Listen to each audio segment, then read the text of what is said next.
Today, gold star work again.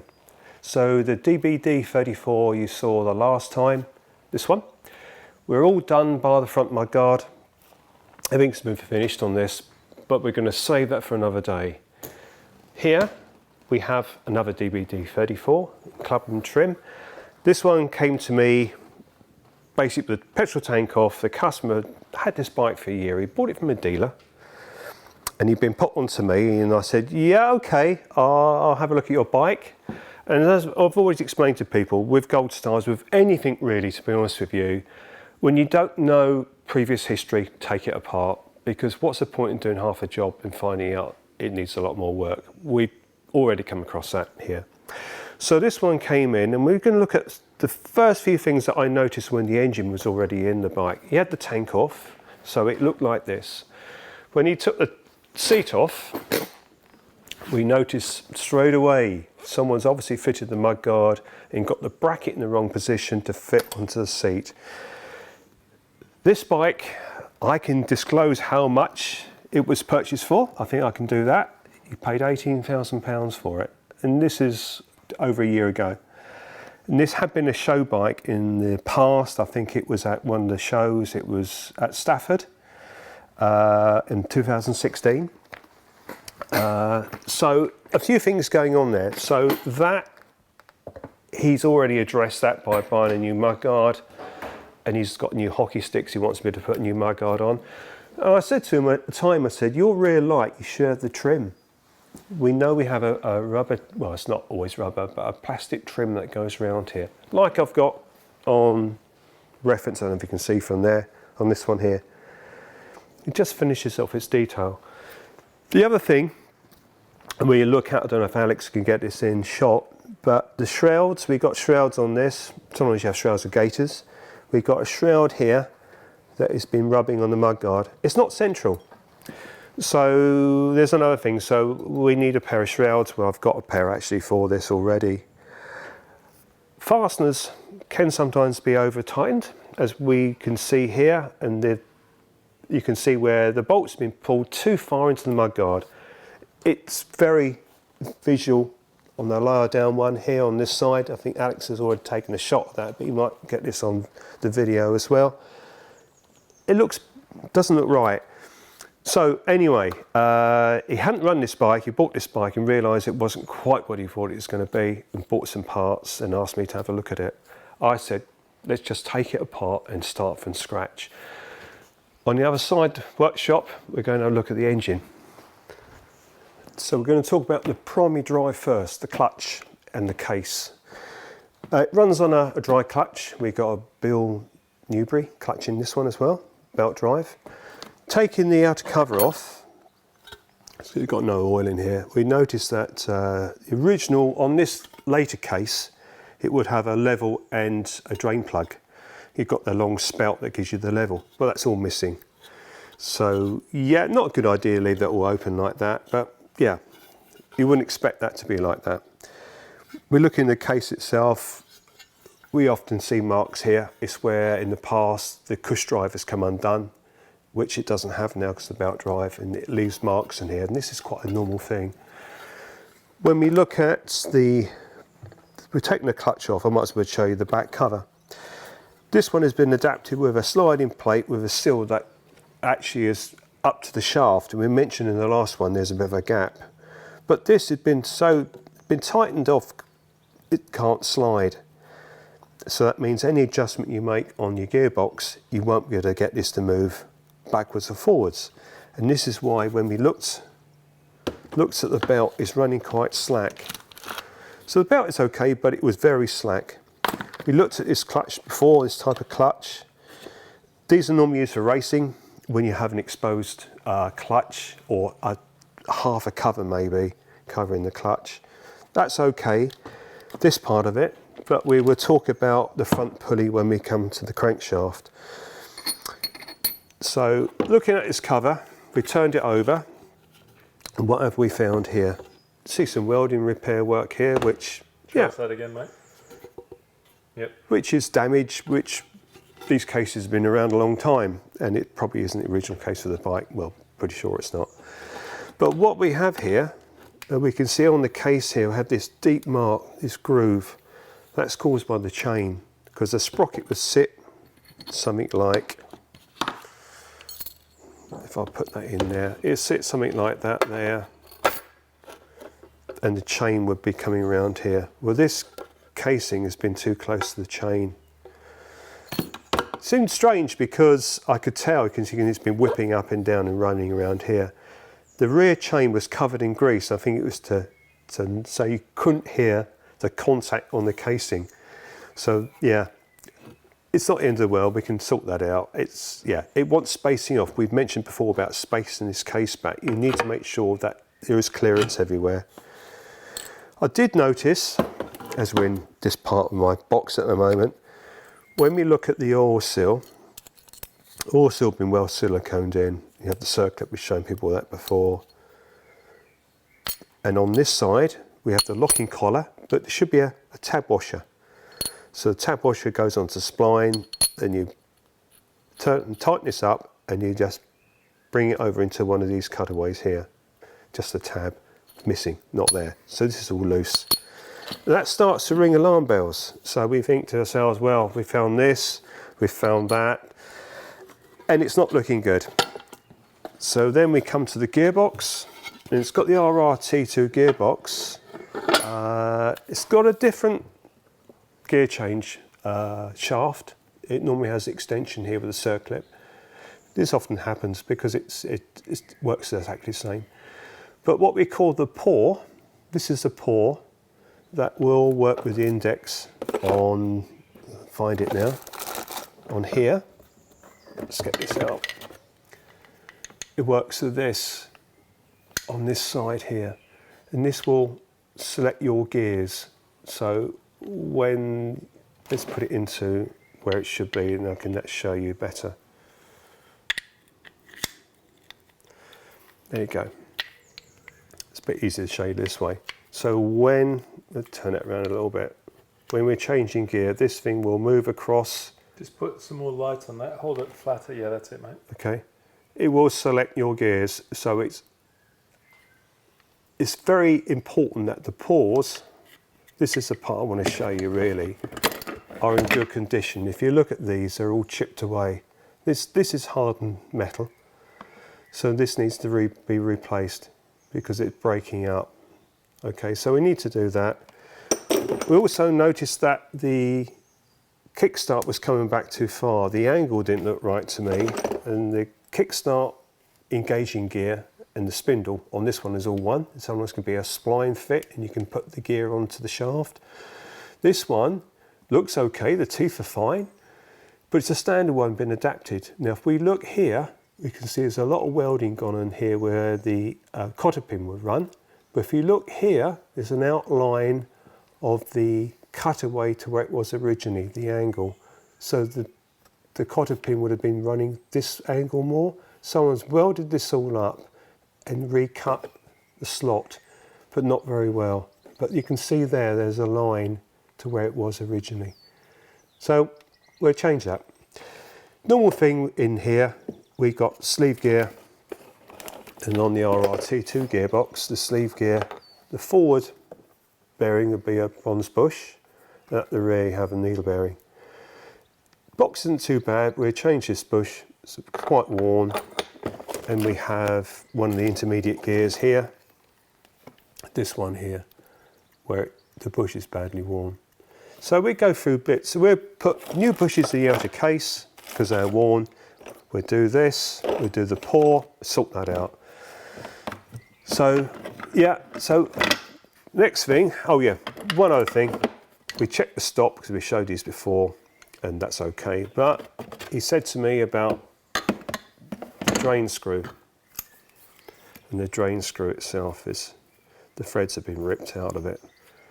So we need to tap this out, and we'll redo this for him. So there's nothing in there at all. I can just push that straight in. So that's not very good. So now let's look at the engine. The first thing I found with the engine, I'll come round there, is when we took off the timing case cover.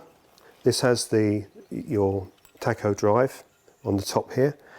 Looked okay, took it off, and straight away, you'll probably see that straight away. You can see there's something been going on here. This has been ground away, and there's been a plug put in here, because this case isn't from a DBD34.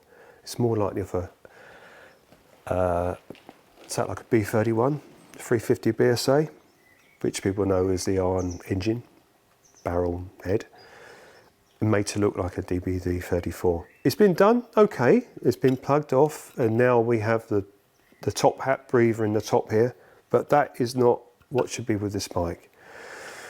Taking this cover off, we then come to the crankshaft nut. There's a plate here, we've shown the plate before, and we have the nut, and it has the feeds for the camshafts. But the nut on the crankshaft, sorry I just dropped that, this nut on the crank, when I went to undo it, because it shouldn't be over tight, because it's just the extension of the crankshaft here, put a spanner on that, it just kept turning. And if we look at this, all the thread is inside the nut. And you think, well, what's been going on here? The star washer, you don't use these very often, more than once or twice, you should replace them. We look at the shaft here, and it looks like it's got braze here. It looks like someone's possibly over tightened this. Why this should be done like this, I don't know, and they stripped the thread off, it's come away, and it looks like they've almost tried to repair this by brazing the thread before it's put back in, the nut was put back onto the shaft. And then they tightened it up and over tightened it and just left it, because this looks like it's bronze on here, brass, sorry. Looks like it has been brazed. So it isn't a standard crankshaft. It isn't one of Phil's, because it is a bolt up big end. We are going to replace this because of this damage, and it has other issues as well, because if we look here at the pulley that goes with the clutch, the belt drive clutch. Now, we've shown these before where they should be either lock wired in racing, there's a hole there, it'd be lock wired, or be Loctited in place. What's happened here, it's quite loose on the splines, so it's rocking around, and that's not good.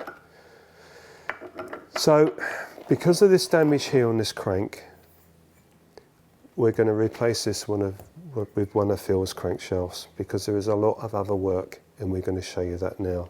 So just going to put this back on here for the moment, get it out of the way so I don't lose anything.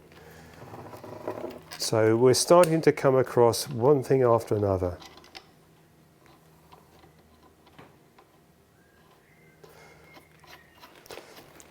Also, small end bush. I'm getting a bit of heat here as well, and we have got, I can show it without the crank moving. You'll probably see there's quite a lot of movement up and down. See the rock? Yep. Let's try again.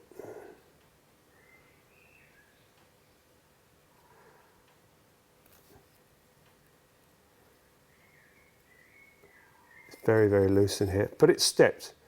If I put my fingernail on here, and I think people know what I'm looking at, there's quite a ridge here where it's coming over the top. This surface here is worn.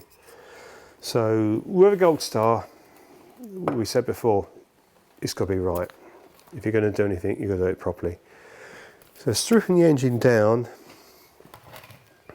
we found that first on the case. We then removed the cylinder head, and the first thing I noticed once I removed a lot of the carbon, we got a crack. We're running from that stud hole there, and it runs right down to the valve. Hold it still, mate. Yep. To the valve seat itself. So that will need to be repaired. Also, we have quite extensive wear on the valve guides, and we said before about aftermarket parts, be careful where you get them from. We'll look at exhaust valve, we'll take that one out. They're both worn the same, so we'll take out the bag and just show you the typical thing that you find with cheap valves. Because the valve itself doesn't look bad. You think, well, that looks a pretty good valve. But it's a stellite. And if we look here, you see here again, this is worn. This is soft here. And this is where the valves in and out the engine, you've got the rocker, which puts a bit of load on the valve. It's wearing badly. Now if we take the valve spring, or springs, you've got double springs there, and we stick that back into the valve guide. Oh well. Sorry, this one is the inlet. I've done the exhaust one for Alex just now to show him. Look at that wobble. So that is not good. So the poor old valve is trying to make a seat. It's wobbling all over the place and not good at all. The extensive wear there, and it's the same on both valves. And this straight away, always check your valves. If you're doing anything, check your valves, because this is a place where they wear first. Sometimes you might find it's worth just getting a valve before you put a new guide in, because all the wear is here. But certainly on this, it's on both. So we're starting to rack up quite a few jobs on here. And this is where you want to be careful not to overlook as you're taking things apart. Bag things up, and then you can't lose things. It's a lot easier. So we're taking the head off, and then we start to look at the barrel and the piston. It's quite a lot of wobble on the top, and here's the top of the piston here. Now I've taken the barrel off, and it's very carboned up. It's been blowing past the piston. I've only cleaned part of it away just to see what it's like on the top of the piston here on the front surface. This is a short skirt piston. It's probably out of something like a speedway bike, maybe. It's not a piston I've come across before, and it isn't what the customer thought he had in his bike. This is a JE, and it's got number 85M. But we look at the ring gap. Now, Gold Stars, when we say ring gap, we put a feeder gauge in here, and this gap, it should only be about 12 thou top ring, then second ring they say 10 thou. Well, we're getting 43 thou in here. The bore is quite scored, if you can see the lines through here.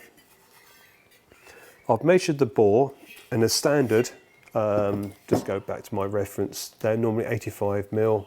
This is out to 86.15. We can get another piston for it and can be bored.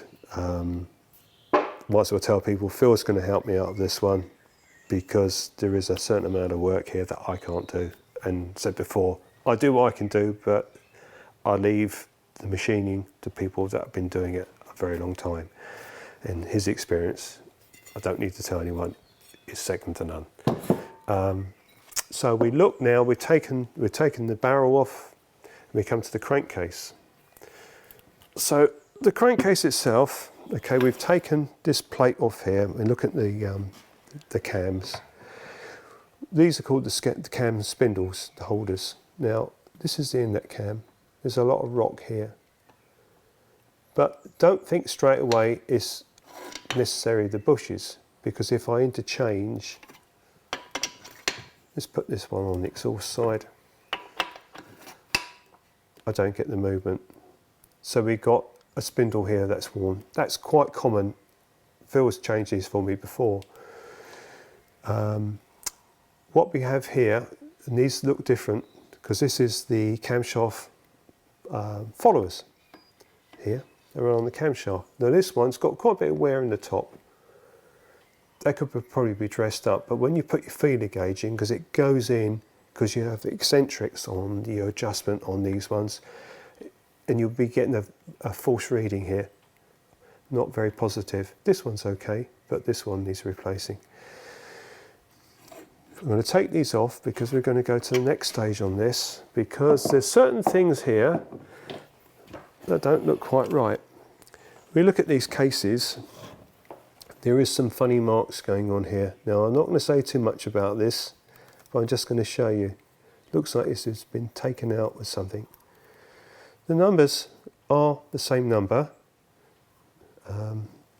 so I think that's enough said.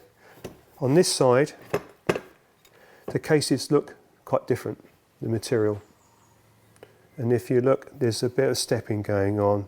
They don't seem to follow that well. This is just what I've noticed. So, and if we look down inside the crankcase, we can see at the base where the pump would be, the castings, it all looks more toward the light, mate? It all looks a little bit not quite as it should be. Yeah. Okay. What we're going to do now, just give me a couple of minutes, I'm going to undo these bolts, only finger tight. So I'm going to take these bolts out. Now this case was glued together with silicone, and it was a job to get apart, so I had to go around with a blow lamp, warm it up, and just try and work in with a Stanley knife blade. Normally they fall apart, they're normally held together with something like well seal, and they come apart easily.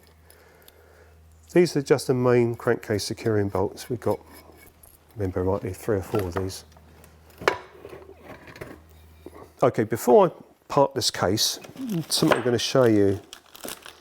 So we take the oil pump out the bottom, and we have on the end of the crankshaft, this is the pinion gear, timing gear, and this drives your oil pump. Right, this drives up, just show people, because otherwise it doesn't make a lot of sense. So in the bottom here, this is where the drive comes from. And on the end of the crankshaft, if I sort of mimic where that would be, you've got these 2 gears running together. Okay. Well, this is the worm gear. You can see it's the spiral is very thin. It's quite badly worn. We look at this here. Drop this back out. And you can see now the portion that is engaging is worn away, really gone thin. So that gear is completely worn away. You can imagine if you lose any of these teeth, you're not going to get any drive to the oil pump. So that's something else. So they're badly worn, got to be replaced. Plus, we've shown before, oil pumps. I'm just going to have a quick look around here for it. The most important part of any engine is the oil supply. So most essential that you've got a good oil pump. We're not going to take this apart, we're going to show what we normally show. We check the pump out, and you can see, put it on here, there's a lot of movement in the body. And this will cause cavitation. And something else about these engines, you never want these engines to idle. When we do this conversion with the little carburetor, because people want them to tick over, they don't want the GP carb on the ways. Okay, it's quite nice having it to tick over, but not a good idea to let them run too slow for too long, because the only oil you're going to get on that piston is what comes off that con rod, is thrown up inside. So it's a small pump, it's fine, but it was designed to be a race engine, and to let it run slow for too long, you don't want it to idle at a very slow speed. But always, if you're doing an engine rebuild and you're doing all this work, put a new pump in, because they're not silly money for what they are and what they have to do.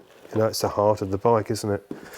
So I'll put that back in my bag, and we'll get back on with this crankcase and show you something that quite alarmed me. Just take this last bolt out.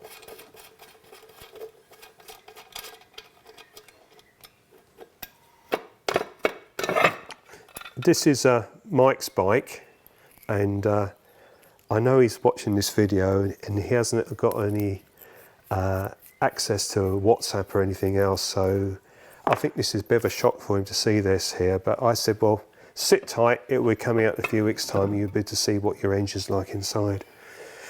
Now, we'll do this case first. The cases aren't pegged, they rely on an edge. So you have a male edge. So I'll probably not get in the right words, but it doesn't really matter. So you have a female lip here, recessed. You have a male lip edge here, where you should have. So this case is okay, but this case isn't. And if we look at this, what we have here, we come to here, it's broken. It's been broken away, and on this side, we have no edge at all. It's completely missing.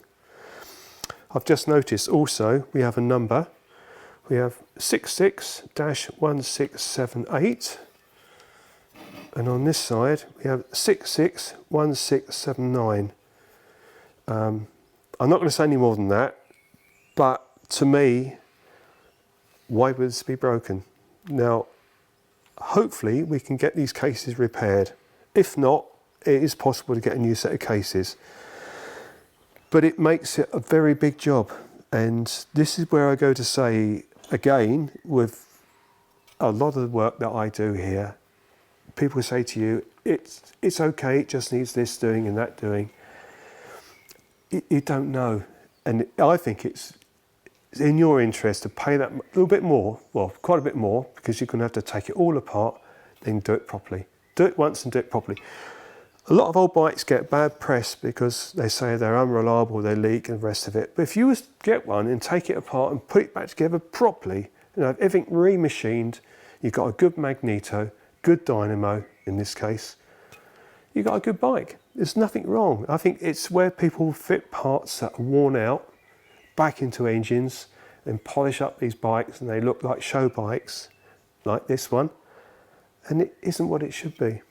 So we want to put this right for the customer. Feel very sorry for him, and we will get it done. It's another one that we will sort out, but it's not cheap to sort out, is it? There's a major amount of work there and time and materials that we're going to need. So yeah, bit of a sorry story, that one, but not uncommon. I know you want to know, it's been mentioned, how's the project bike coming on? Here it is. So what I've done really is just laced it together. We've put the gearbox back in, we've had the engine, the crank done and the conversion done to the crankcase, the bearing, the rest of it. We've hung the engine in place because Armours of Bournemouth are going to help us out. We want to fit a different pipe on here. We're going to use a Siamese pipe that will come out 2 into 1 and be a single pipe that will come over the primary chain case, come under the toolbox and have a short silencer here. It's something that has been done before, but not for a long time, and they're keen to actually do this and make it available for customers. Because the Spitfire, as we know, the American export model, had the 2 pipes here, it didn't have the toolbox. But on the Triumph Trophy, it keeps the toolbox, and I think it'll look nice with a single silencer here, high level. So what we've done so far is just laced it together. But we've got a Goldie swing arm in here, which is quite nice. You've got a QD wheel. I'm going to show you the forks. So quickly dress these up together. These are not BSA forks, they're Norton road holders. And when we took it apart, I thought, well, they can be saved. So we've got new stanchions. We are going to have to have new springs because the springs that are in here are a little bit weak and not the same length. And there should be gaiters over here. But I've built these up with some new internals from Norville, and they're going to help me out with some new replacement springs. We used part of the Eddie Dell stuff here because I think it would be quite nice, and we can put a headlight on there. But when these are all fitted, and we've got the gaiters on here, we're going to put new ones on here. That's just the top gaiter holders. But it'll look quite nice. So I have moved on with this project, and once we got the exhaust sorted out, we can then get it stripped down into paint, and then it'll be a case of, well, the chap Richard, yeah, to say Richard, yeah. So he's done a fantastic job on there, and you'll see that when we finish that bike, we'll go over it in detail. So that's come on, and yeah, it's just really a case of just fitting this in with the time that we're spending doing the customer's work. Okay, we showed you the forks just now, the road holders, loosely built back together. Well, these are our wheels. They've come back from central wheel component. So they've built us up a nice set of wheels here. So we've got stainless steel rims and spokes. We've got our back plate 190 big brake here. So what we're going to have to do, we're going to have to get the mud guard and the stays. We've got to modify this because it won't be the same as the BSA. So it'll be good. We can come off these lugs here. We have the anchor point for the brake. But you can see the sort of like what we're getting now. So it's going to look quite nice. It's done with the gaiters on the shrouds here. So our back wheel, our QD back wheel, Gold Star back wheel. nice again, as you can see here, very nice. Thing about why I sent these away, purely because wheel building is something, it's very much, you've got to know what you're doing. It's a run out, it's not just that, it's the assembly of the wheel. And let's face it, in a motorcycle, that hub, all that torque turning there, if it's not spoked up properly, if you haven't got it right, we know what could happen. And is it really worth it? Isn't it worth sending something like this out to professionals? I would do it for myself, probably. It's something that, I'll be honest with you, I've never really done wheel building, and I will have a go at it, but they were very keen to help us, and I feel that people out there who haven't done it before, if you're doing a restoration, get someone like Central Wheel Component to do the work for you, because it's saving in the long run. They're professionals, they do it much quicker than you. You could probably spend all day doing this, one wheel, and still wouldn't have it right. So is it worth it? Stick them in the post, send them off, and when they come back, fit your tyres. But then they've done a lovely job. I did paint the hubs first, and so they've done everything else for us. But we're going to have a nice set of tyres on here. We're going to have slightly knobbly tyres on here, because it's going to be a street scrambler. But it's I'm starting to feel now we're making a bit of progress with it. So it's quite good. So basically with the project bike, that's where we're at the moment. The next time you see it, hopefully we might have a bit more progress on the exhaust system. But that's coming along, and it's giving you a chance to see the forks and how it's going to look in a way, really, with a quick build. The Gold Star that we've just been talking about in the video is now going to be quite major work to get this sorted out. So we're going to box this up, and Phil's going to take a look at this and see what parts he's got. And hopefully we can get this custom spike done. Yeah, I've got the press on, I've got some new mud guards to fit for him as it's here on that bench over there. So that's it really. Yeah, it's a shame, but another one which we can sort out, and we've done several Gold Stars now that have needed quite a bit of work, so not uncommon. So thanks for watching.